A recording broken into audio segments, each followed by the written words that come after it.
अस्सलामुअलैकुम। Pakistan बामुकाबला West Indies चौथा T20 match खेला जा रहा। तो चौथे T20 मैच में तेज़ तरीन बारिश शुरू हो चुकी है। मैच को अचानक रोकना पड़ा। दोबारा मैच कब कितने बजे खेला जाएगा और कितने ओवर का होगा, मुकम्मल तफसील आप लोगों को मिलेगी।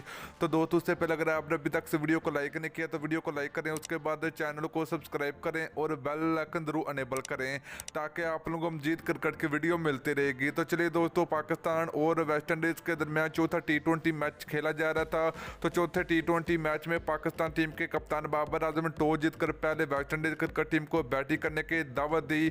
तो वेस्ट इंडीज़ क्रिकेट टीम की जानब से बहुत ही ज़बरदस्त बल्लेबाजी देखने को मिली है। तो मगर जब 3 ओवर मुकम्मल हुए तो बहुत तेज़ बारिश होने की वजह से मैच को अचानक रोक दिया गया। तो दोस्तों, बारिश काफ़ी तेज़, अगर ये आज का मुकाबला ना खेला गया, ये चौथा T20 मैच मुकम्मल ना हो पाया, तो फिर भी ये पाकिस्तान टीम T20 सीरीज जीत लेगा।